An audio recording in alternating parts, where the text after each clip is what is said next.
Ama sata in ATM channel subscriber ho le viewer ho zo si ba kai Jesu Krista min in ka zan le kalim na chibai ka hin bol ma spen kin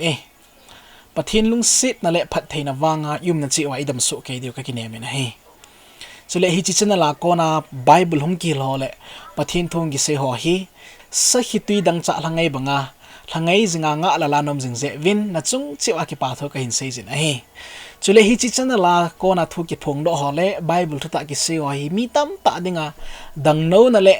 thagaw lampi ko mu khatna testimony lo pi ta jong ki za ta zen na chung chi wa ki pa tho ka hin se jin a he comment ha jong til khaw na le ki pa na o ngai ta ta ho ki za akiza jingin ye chung ki pa thu ka sein chong le hi jalaya thu ki hil hi mundanga thu ki hil to ki ba lo ji a hi angai theilowa ata san theilong tam ta im na lai deu in am ho dinga jong comment ho aki kham nai sai po in ilungel chi u sei thina dinga phat khyong jing hi ti avela ka phun do nom hi koima ki songlal po hi devin hi chi chana la hi mi zo si in e ma lungel chi na zalen ta i phun thina diu tha ki nei su ke hi ti hi na bon cha chungwa ka hin phun do nom hi chule phat i chanham khat sung chu Meidil thudol hetkhel ti chung chang bible a kon in ki hilvin mi tam ta in phat chompi na le het chin na jong in nei ta vin tunia jong hi chi ban ma chu hi chi video he avela ka hin sim kina Alungla thimo Ameila Mitmo ti mangcha ko na Meidil thudol aki sei thlol zo si sei do kit na dinga hi chi kain man a hi Ezekiel ka pat masangin thuma kai tama ka sei do nom chu ai ho inam piu ku ki cha te hi Ezekiel zo sia minung idal gam ta vin gam chenga mi sanga nim zo na jong I ho ma jing vin tunia hi pathin thwa jong hi mi sanga inim zo na alen ma jing in yong le hi cha pa na I kha do wa pathin thu le la hi midang namdang ho phat theina banga I phat thewa pathin lung dei bang ta bible het na nei wa inam pi hu pathin in phat the abu ding pa hi dei sana lin ta ki nei ji a pu gi lin ta nei puma tunia lai mona hi na ki tong hi di ka sei do no ma hi hi chi chana lai e ma ki phun do na e ma ki lo pi sa na chan ki wa choi na nam thu phung thu ho bung thu I ma cha thu ki sei po in zang ke ya bible a sei pa chu hi ti zo hi ti pa hi ki phung hi ti ka sei do no ma hi ya chu pathin lagaw thing e piu han lang hi chi channel hi midang banga min angai nom le min avet nom ho sei na ki mang hi zong le bible bo se hi ki ho dinga ka din naw le ki ho dinga ka phun do naw thugu lim pen bo cho hi ti mang cha hi chalai muna hi ding ka hi win hi ji ya cho angai la zo si jong thu dang le la dang I ma je hi lo wa bible thu ki chi ta bo se chuna ngai no ma hi le hi chalai channel hi na hindal lut zo diu hi ka tip na nom zo na he bin hi Meidil thudol kain sei na chun mi tam tan het chit nai lo inei je wa chu tunia hi Meidil thudol hi ha ta kain sei chin begut na lai in ya chu phat ipi uwa abula pat a chei na ge ingai hlum ke diu hi pakai mina ikitip nom naw hi aje chu video dang ka hin bol ting le Meidil chung chang tho ka hin sei ta lo ding in topic poimo ta hi chu sanga poimo zo kong lut ding ai ta in hi cho zo song ngai hladinga chi ni gut so ke diu hi ka tip na nom hi amas sapena Meidil thudol hi het chit nom wa hi le video ma sa hwa ini sei zo saw to ki hlona ini mu do chui phem ti ting ai le bible in Meidil am ho chu tun so na thiding thau ki talo dia ki go wam zo ding a hi ve tia sei zo hi ti pa chu bible la kon ni vet no he na hi chui piti ki hedam ti ting ai le Meidil am ho chu thimo mong deu hi in Meidil am ho chu ka wam ding a hi tia bible a sei no chu aban ban cha in hin sim hlang ka ting ani ngai ven lang akam chang hi phata na ngai diwin ka tim no mi na he Malachi bungli chang khat apat chang thumna chi simai le aje chu vetan ni khu chu mei hlum sung kong lenglung bangin a hunge ati ipia hi chini khu sei chu pakai anni ve mi thing te puya hung na ding ni khu hi Malachi thim ga jong ni sei hi chia chu mi kilit sa zo si thil si bor ro si ke phallu su hil diu hi chini khu hung hin hi te bang mi ho mi chon sho chu mei banga aka vam diu ati akam pau chu mel chi milang aka vam diu ati tin thane pen pakai jin asei ze hiting hile hichini khu hin apan satna azung bulpi geya chule aba geya jong akhan lo hil ding abon cha azung ale abul geya mei chun aka wam ning atina hi vanui le sa thil zo sile mi chon si ho zo si chu chule chang thomna chi pi sei kinam chul mi gi lo te chu na chut phawa athu chang gel vil lang o na chut phawa ke ban na ka to ni khu chule abon chawa na keng khotar jam nui wa lei vui banga ki jam di wa hi tin thanei pen pakai jin asei ati ya cha Malachi thim gawin mi chon site ki su mang na ding thu ani seya Meidil mi chon site ki su mang nin thu ni sei na chu ki pe jinga hi hing jing ding ati na hilowa abon chaw mein akka vam ding lei vui banga ki jam diu vut vai su di wati na ai ale chu second Peter bung thom chang somna Bible an velin tin sei kin Meidil mi chon site ki ka na ding le thiliza kayo se ka mang na ding chui tin sei kin he hichini khu chule van ho chang si ha gina ginga ginglulula mang hilding a he chule thilbul chang si meizin aka zola kawama gam hilding ati ipitia thilbul chang si meizin aka zola kawam gam hilding ati chule vanui lei sile sunga na thil umzo si aboncha kawam su keding kawam su keding ati so biteo ani ha thim hi devin animal chi so ke tebe abana thupun mung som ni chang ko na chun chuna mo chu lewi kha tenin a leili me akunun mi thing te nga phule khu pi de ta cha kim vel ta ve hi chun wana ko ni me hong hlan mo chu akavam tan a he ati he chi wana kum sang khat aki chei zowa van Jerusalem lo pi ta chu Jesu Christa to mi thing te to ong kum la zowa kum sang khat sunga leisi na kum sang kha sunga mi chon si athi so zo si chu Meidil alu ding kun wa thokin ina hong thonau thusim cho in Meidil alu masang chat wa chu mi thing te na khupi chu amo hin la ding a hin gut diwe satan to ki thua hiong le hi chu phat lai ta la chun pathin van chunga konin meile kat ain la sa in chi chu Meidil cho hitain abon chawin akavam tai ati ya cha kam chang hen Bible ang kamchang asay pai heaven lang akavam tai ati zing ai chikiu chui kit lovin sam som thumla sigi chang som ni na itin sai kidin pha cham kha zo ting le migilo beitan tin tua na vet le aphal he tabangin akimu wangin om namuna hun ta pon te pha cham kha zo ting le migilo te cha bon chaw hung beiding ai tai ati samin zo azo ching le azo lang le in he thim be na lai diwe migilo te wang mang tha diu ati bakai dawa pangte chu chom ka a ham hing dong phab mi diu mei hu akitol a alen mang banga kitol manga leng mang diu a hi ati na mei hu len mang banga migilo te jong hi meya ki gon khu tin a bon cha leng mang ding a hi ati chikiu chui lovin Isaiah bung som li le sigi chang som li na itin sei ki na hi veta namo cha chang phol be me hevin abon chan meizin akavam zita ve ati Bible kampa ki chi mama zingin aba ma hin sim kilang azona kya satan ki su mang na din jong Bible hinten sai ki ne Ezekiel bung som ni leget chang som leget apat som la ko chu velahan mi chon site ho banga satan jing chu ki halwam ding atia Bible chung ki chi sana si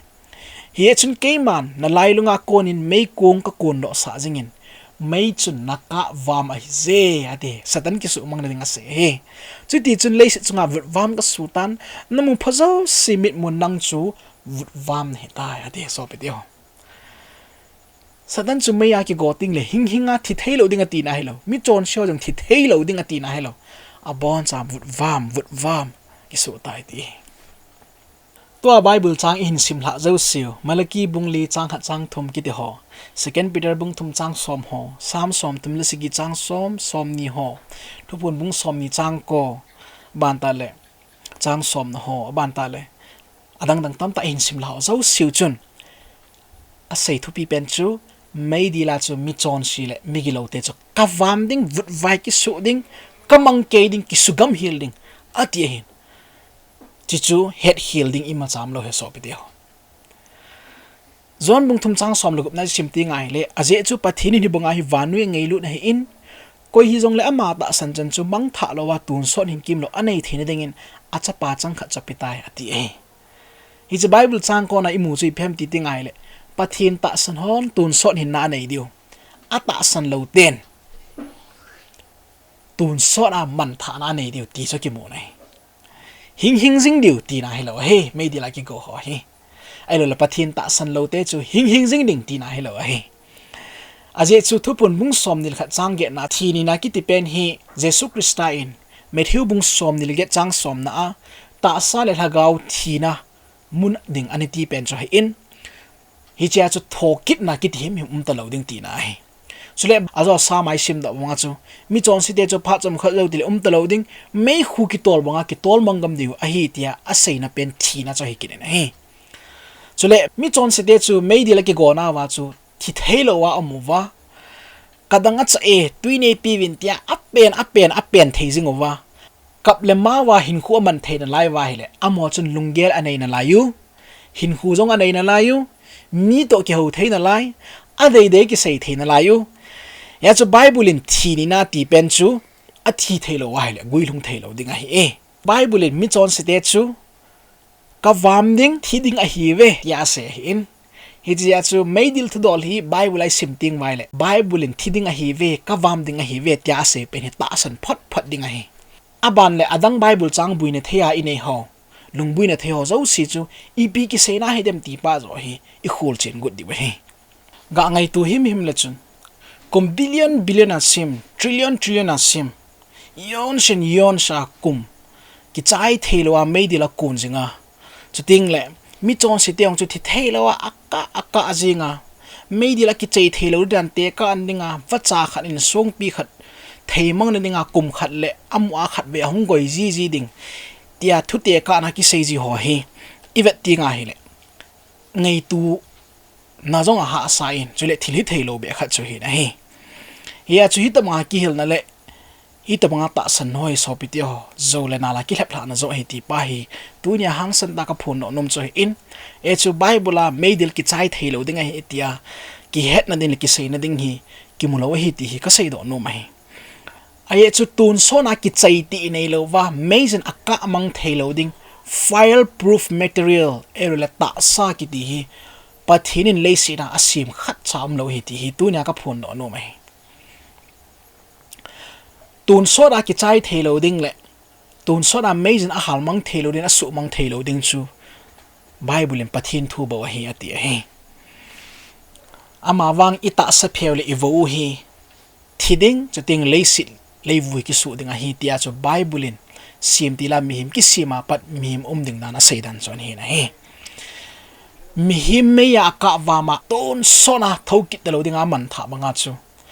van ka mam hojong ton sona hingjing ni hi ti na hi Meidil ki chai thei ta lo ding a kya lo jong thi thei lo ding tia ki hilna le ngei dan pen hin pathin hi lungdam thei lo pathin asu in chuting le lungdam thailo pathina hi ti nga hire hi chi pathin chu ngei lut na nei lo pathina hi ti chu amu sa ki nei hi chi ya chu hi ta banga Meidil ki chai thailo ding aton sot tun suna ki hala a kya lo jang thi thailo ding tia ngei dan pen hin pathin character pathin hi na hi abon cha kya su si nei ya chu chi chu bible in a sei chu hi lo be hi ti ka sei do nom he akile lam ta a bible in pathin chu ngei lut he ti in chule alung sit long lo tun so na thu jinge ti akam tang chu mel chi milang tun so in a thu jinge ti hi ya chu hi chang si hi bible in Meidil thudola I het diule a sei chang si cho hi in ama wang tua I sei chang siu to ki seya bible chang ki kal na muwa hi a hile ipi ki sei na zo ham bible ipi e hil num na zo ham ti pa zo hi gela het chit good ding ai ai chu bible hi ama le ma ki kal ngei lo ai in mun khana ki hal wam tai atia mun khana tun sot a kong ding ham ti ta banga pan san the bible chang na muji ti nga hele chite ni cha ki kal helovin aka wam tai atina pa jong he thima tun sot all ti nei lo ding a kong ding elol tun sot Meidil ti ase ho zo sion ipi ki seinam ti chu hi chite ni chu he chit ngai tun sot Meidil pa bo se chu na ki pe cha khia hi chilanga ka wam ding ati ho pa chu na sa lawa na hetkhel to banga na bol kha hi le I Bible het dan chu ki kalding ki tu thailo ding he ti sanga cha ki kaloma a hi ting le Bible in kavam ding ati zo nung keya chelanga tun sot Meidil ho ain sei ki jiti nga hele ipiham khat zo hi hethim ninga pathinin ade na laiwa athu simme dinga ei koi zom zo heti het ngai ya chu Meidil chi dan chi vet tinga hele pathimi chon sitia ka wam ding mang tha su ke ding tun sa mang ding ati na he ele tua hi mi tam tan Bible chang apan sat no ho Meidil chu tun sa ko ding a kya lo jong thi thailo ding ta pan sat no Bible chang hen ve hi tivin hi chu tun sot mei thum el tun sot aman tha na tia ki say everlasting fire el everlasting destruction tia English pawa ki say pen chu ipi ki say na ham ti pa he Bible ni ve hi tivin hi chu Bible chang an pan sat na ji ho cha hi le Matthew bung som ni lenga chang som ni le khan hwa chun hi ting ki moin chuting le aman Ameila mam ho za chu vo gau sat chang ho ko koma konin chi mangun diabol le atil le te dinga ki koi tun sot mei lum sunga chan lut ta ve na ti then shall he said also unto them unto the left hand depart from me ye curse ye into everlasting fire prepare for the devil and his angels ati ya chu hi cho hi mi tam ta en sim ji tingat Meidil chu ki chai thela kung jing ning te an pan sat naw chai kinin ale second Thessalonica bung khat chang ko chang sona chi ve ki tinga le hi chini chu le ama mi thing te a lo pi ding le ata san ho cheng sia kidang ta choya nam na dinga ahung ting le pakai ang sunga kon le ata hat lo pia ko na amo chun tun so na man tha na talan athu gim ding wa hi ati tun so na man tha na talan ati na hi chu English pa chun who shall be punished with everlasting destruction from the presence of the Lord ati aban dale apan sat na kit khadu chu Matthew bung som ni lenga chang som le gup na hin chule mo chu tun sot kim lo talan mandinga chiwa mi chon pho chu kim lo hin na chi ding heve ati and this shall go away into everlasting punishment but the righteous into eternal life ati ya chu hi chu Bible chang hwa ko na chu mi hon an sim ji tengal Meidil chu tun sot mei thuma kiti in tun sot a man tha na athu gim di ati in tun sot kim lo talan amat di ati zin ya chi cho pa na hi Meidil chu ki chai thelo ni athio a ki hal ho jong thi thelo ding ti mi tam tan an sei na chui ji Bible a sei ma sat chu Meidil a chon so ka wam ding ati ka wam ding tele tua chalai tun sot mei kung tun sot a man tha na ding tun sot mei thum sung ati ho chu hi chalanga ka wam ding to ki kal thelo ding hai ya chu ipi sei nam ti pa chu vet tu ngai ya chu tun sot mei thum tun sot a man tha na ti het thim na devin Bible mun chom a hil chet hone ve heti Genesis bung som la ko chang som ni le li le chang som ni le che vet tinga le zo in pa kain Sodom le Gomorrah khu pi te ni chunga wana pathin ko ma konin kat le mei kung guzu bang en zu la san Sodom le Gomorrah gam kai si chu mei khu pi chu mei khun ki lot bangin a khu akitung do zen zong zingin a he ati Genesis lekha bu chi vet tinga le pathinin Sodom le Gomorrah su mangnan meile ka na pat na wana ko na guzu banga zu la sa vut vai khu ki tungliwa mei khu ki tungliwa Sodom le Gomorrah ni su mangnan thu se ai le chi Sodom le Gomorrah ki su mangna mei chu Bible in ipimeya hi atiam itia hele Jude bung khat chang sigina simting hele Revelation kom chana Jude bung khat chang sigina chu to bang ma chu Sodom le Gomorrah chu akim vela khupi ho chang si am ho banga hu le zon than hui pat na lama ki pumpi ze ova chule atipu mu bolam danga omna dinga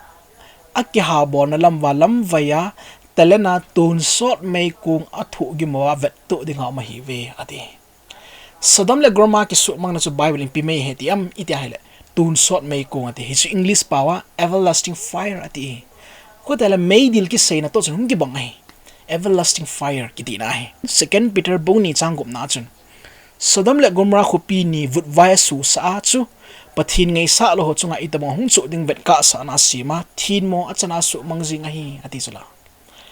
ya cha Sodom le Gomorrah ki su mang na mei kung mama chu azo tin le pathin ngai sa lo ho mi chon si ho pathin ni Meidil sim ting le asu mang ding dan so hi ki ne atia vet sa na ki chi ta phot chin na pathin ni abi we ya cha Sodom le Gomorrah chu tun sot mei kwa ki sumang hin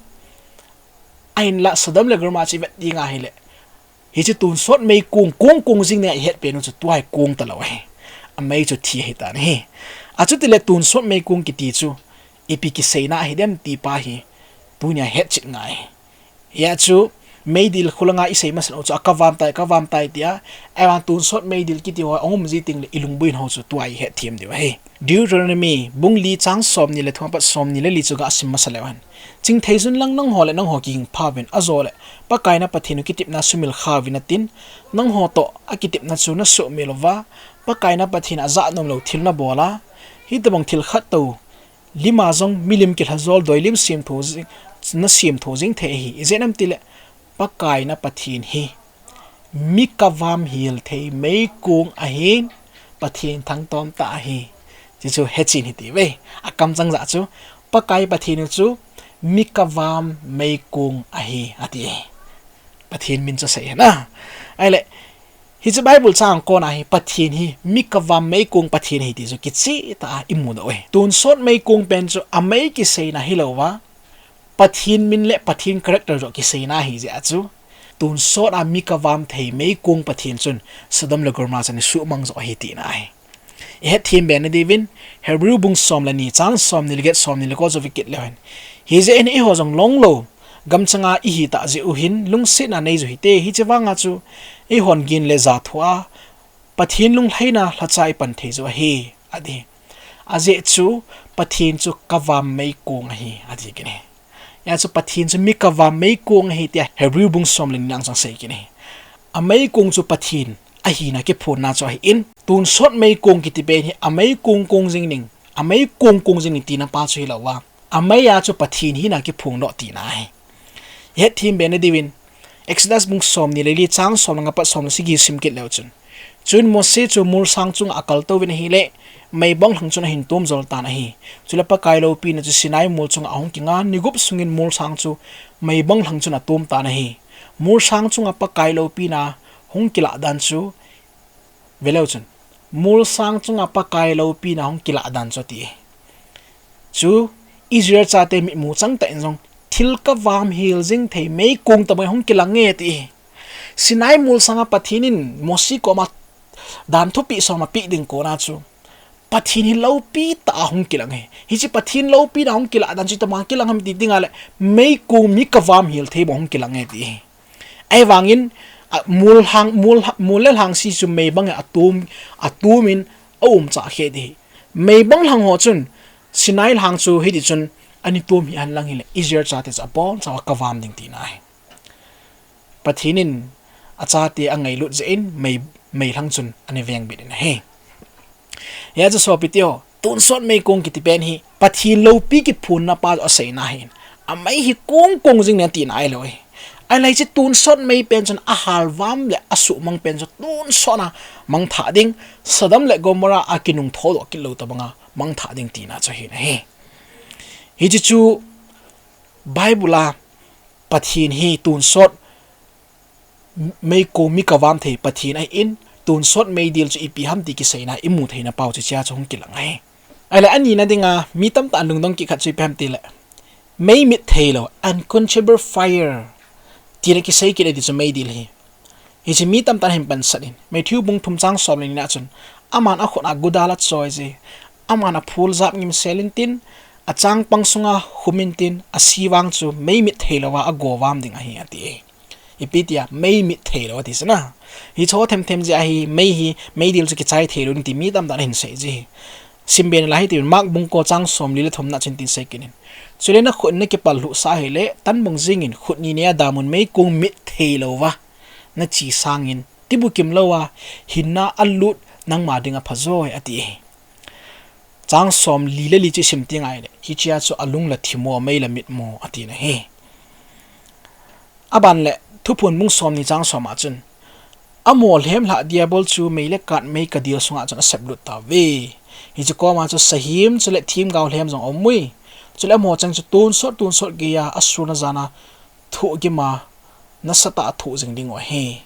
adi ni English power and shall be tormented day and night forever and ever adi hi cha unquenchable fire kiti and forever and ever tia ain sei na pen Meidil amei mit thelo ati na pa hi e phami ti tinga hele hi chi mei tun sot mei kungin aka si chu aka chai taka chu hi amei chu I machan aphal mit zo lo ding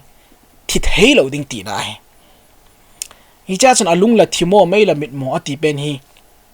chi Jesu Christain Isaiah bung som gu legup chang som ni le lin a gyana chung chang ki sei pen cha hin la do mai in hi chi pen hi mi tam ta in doctrine to pi ta dan ilaguvin hi si hilaw he Meidil cha lunguma mi ho ne ta ding hilaw he an lai chi gyana a munchu ki har na hole ganti kam ki har na nen bu na lim ho vet sa na sei zuite ko ma Meidil chung chang an hil na pa cho hi in Isaiah bung som gup le gup ma kona ahin la do ahin Jesu in Alungla thimo Ameila Mitmo tio sein ahin la hi chi masanga chu athilongo ati Bible chun athilongo ding ati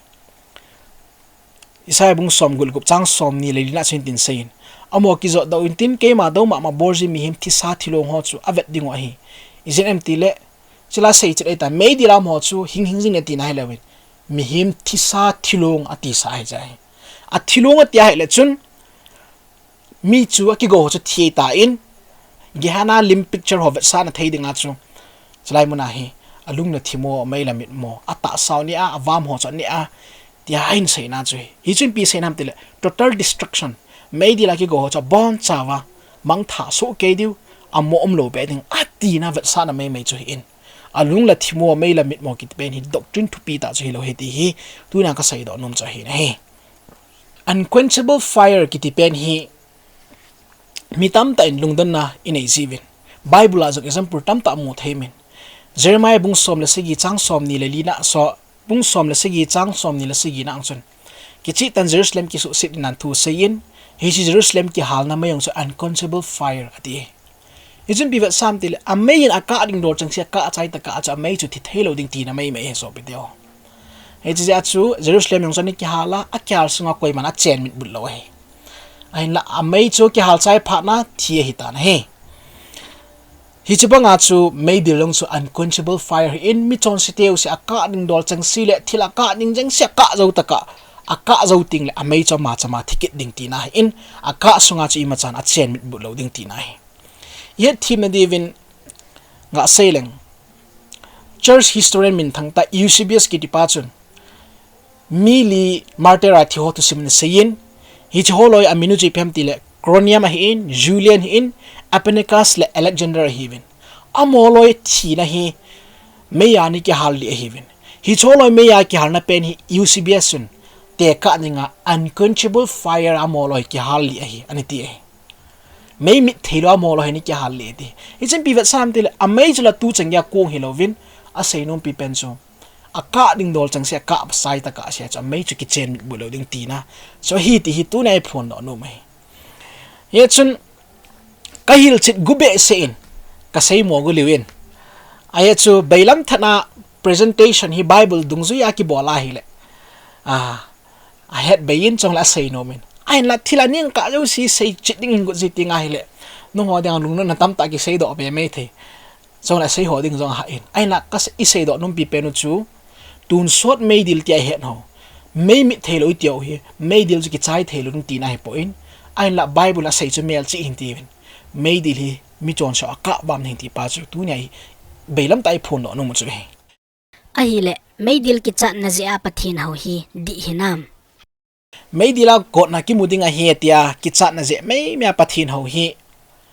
pathin na to dan le pathin vai hom dan hi lo he so video aye chu ki chat na le pum ha na kino na hi pathin government to ki tu lo he chule ki chat na ja pathin ho kho ho chun farjon bungli chang som le get na chun sein ki chat na ja pathin ho kha wa hi le hi to bang mi ho chu ngei lut na ki su sam kim lo hi ati ya chu tu na ngei lut na cham kim sela ki sam kim mi na hi no ma hi le pathin ngei lut na ki chi ta het wa Meidil ki chat na ja pathin ho lo ding he Meidil ki ti hi ki chat na lam hilowa Meidil hi pathin ngei lut na long la pathin ngei lut ki phun do na zo chu he atun so na acha mi chon stage chu pathina go jing lo di ai chu Ezekiel le khabu ajung ki chi ta na sei ta in pathin chu hin khu ki su mang na ake pa poi ti chu Bible ki chi ta sei ti sanga chu mi gi lo chu amalam pia ko na ki le he ya amalang ain zu jing ni pathin in hu hing na to jing chu ya cho pathinin tun so na mi har jing ding ki chai thilon mei kong jing ati pen hin thil tam ta su sin hi pathin hi na character si jong a hilo lam tan avat sa in so le van gam le Meidil jong hi anup loading dan avat sa na cho he anup loading dan thil tam ta avat sa he a chaina pena ka sainom chu Middle East country gama khat ve chu Al-Qaeda hoin mi khat amanovin gimnei tan amanovin syntax sunga hin thi syntax sa hin thi a drum tin ho ta bang in asunga chun a heng ru vin thau tui chap devna sunga chu a hinga chu hal liwe amo chun video kap na la hin en la mi vengam kyom po nei ai le chu vela chun hita bang ta a mi go na mi hala pong holoi lungthim chu vela chun phat na lungthim mulowa alungthim wa chu thila lungthim aput we ti mi tam ta age la hinai a hing changa mim khat hal ki ti chung ngei lut na neilo khutu na neilo tia mi na he jing ai hi chu mi him le mim ki ka jinga jong cho chu ki nei the a chu tai le thi theilo ding a tun so na pathin mi go ding chu ngei tu le chun so pi te o hi chu pathin chi da bang pathin ham na hi chu ta bang pathin chu ngei lut na pathin hi lovin thila lungchang pu pathin ta bang hi da bang ta chu pathin he vat sai hi ya chu tu na I hola a hi ma chai het lo mai thiu hi ain la gam khang to la het na sang chi na thip na la philosophy thu ta nei mi ho kom la chun hi da bang Meidil ki hil na di lo ho jai pathin nung sun mi tam ta mai hi chu tu na I ho ku ki cha te la ika kha an lo diu dei na ze le ki ven bit na ding dei na zia Bible thu ta in chon te vin Bible in pi sem ti hoi het chin ti ve te tu na I kil na wai ya chun sai ding tam ta amin hiang le hi chi phat chom cha khat sunga hi imazau si ki sei chin zo zi lo in phat ahong ki mang thei sunga hi sei thei chan hong ki sei ho hi mor ta lal sam ta hi jong le I phat chom pe wa Bible hi jang ke a pathinin ei het sa no mo zo siu het thim theina dinga ta san ki bul phunai ni thein pathim phat thei bo pi han lang ting le Jesu Krista ani veina honga alan chom mi ti hola pangso ke dingin tun hi bon chawin pathinin phat thei bo han lang lagaw thingin ilung thim wa na tong jing ta hen ti ka ta na e pathini bon cha dem phat thei bo pe ta han